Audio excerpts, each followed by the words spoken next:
E aí galera massa, beleza? Meu nome é João Lopes, sou professor de História aqui do canal Oxe Humanas. E a nossa aula de hoje é sobre as reformas pombalinas. Se você tem dificuldade para entender Marquês de Pombal e as suas reformas, se você tem dificuldade de estabelecer os links necessários para poder desenvolver uma contextualização legal sobre esse período, assista esse vídeo até o final. Vamos lá?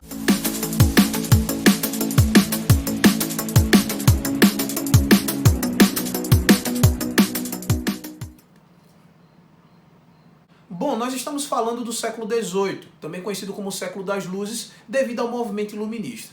O movimento iluminista é um movimento intelectual que vai surgir a partir de pensadores, filósofos, ou seja, também é um movimento filosófico, de homens que pensaram do século XVIII sobre o século XVIII e propuseram coisas para o século XVIII.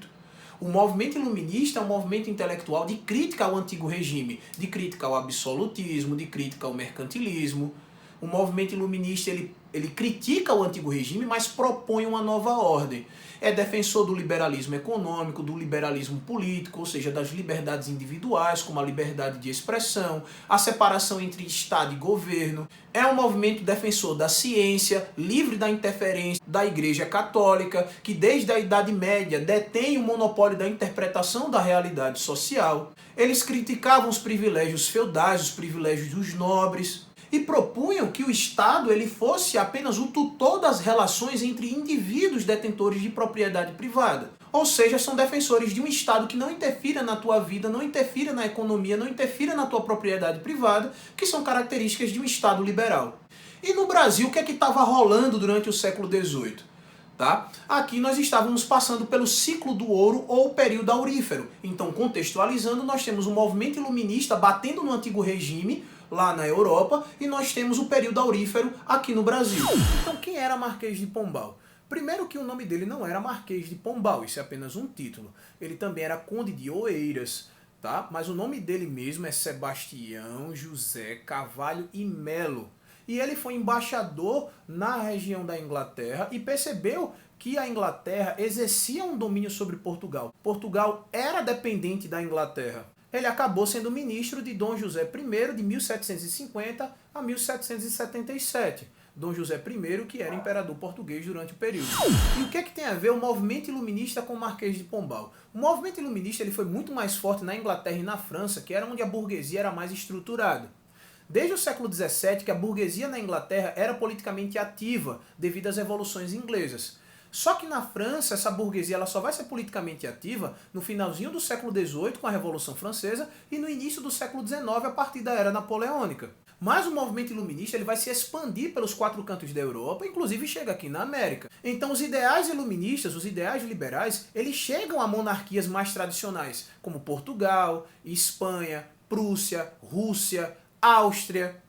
E esses países com o objetivo de evitar revoluções e turbulências políticas, com uma burguesia que era nascente ainda, mas já demonstrava determinado poder, vão acabar criando um fenômeno que no livro de história é chamado de despotismo esclarecido. Eles vão manter a monarquia absolutista, eles vão manter o absolutismo político, eles não abrem mão disso, mas eles vão acabar adotando algumas medidas administrativas e econômicas do iluminismo. Daí o nome esclarecido. Então o despotismo esclarecido é um meio termo entre um absolutismo monárquico lá do antigo regime, puro, e um liberalismo tão falado e tão cantado pelo movimento iluminista. Seria esse meio termo. E o Marquês de Pombal é o representante do despotismo esclarecido em Portugal, durante o período em que o Brasil estava vivenciando o seu ciclo de ouro, o seu ciclo aurífero, o seu período aurífero.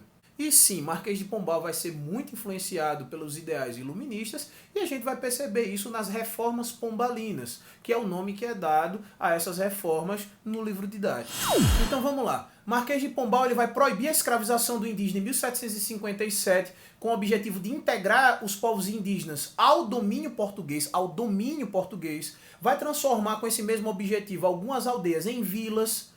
Tá? Vai acabar expulsando os jesuítas, dizendo que os jesuítas atrapalhavam mais do que ajudavam, né? Criticava a atuação dos jesuítas, dizendo que os jesuítas eram o Estado dentro do Estado, né? Que eles separavam muito mais do que integrava. Vai estimular o casamento entre indígenas e colonos com esse mesmo objetivo. vai extinguir a denominação de cristãos velhos e cristãos novos, com o objetivo de integrar essa população no reino, até porque Pombal percebia a importância dos judeus, ou os ex-judeus, os cristãos novos, na economia do reino, né, e nas relações políticas dentro do reino. Vai tentar centralizar a administração colonial com a extinção das capitanias hereditárias. É ele que vai instituir a derrama, é ele que vai transferir a capital de Salvador para o Rio de Janeiro. É ele que vai criar companhias de comércio com privilégios lá na região do norte.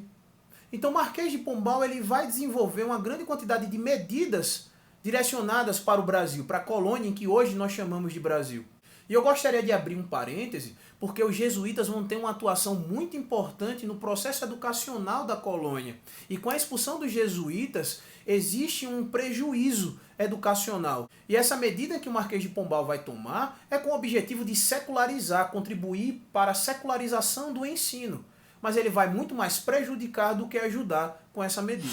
E aí, quando Dom José I ele morre, né, Pombal ele acaba deixando o ministério, e aqueles que eram seus opositores acabam anulando uma grande quantidade das suas realizações. As companhias de comércio vão ser extintas, vai ser publicado o Alvará de 1785, que proibia a instalação e funcionamento de manufaturas na colônia. As que existiam acabaram sendo fechadas. A população que vivia aqui acabou sendo obrigada a recorrer às manufaturas importadas, que eram extremamente caras. A maior parte dessas medidas foram implantadas pela Rainha Maria I, que ficou conhecida como a Maria a Louca, também é chamada de Maria a Viradeira. E foi durante o seu governo que as políticas fiscais, que já eram arrochadas, ficaram ainda mais apertadas, ainda mais arrochadas. O que contribuiu muito para manifestações como a Inconfidência Mineira e a Conjuração Baiana.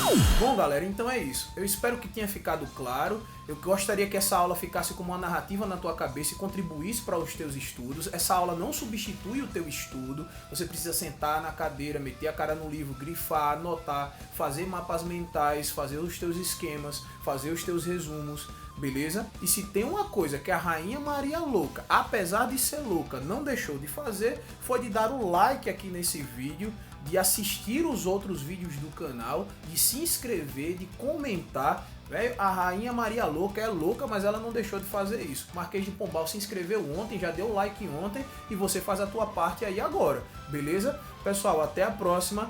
Tchau, tchau.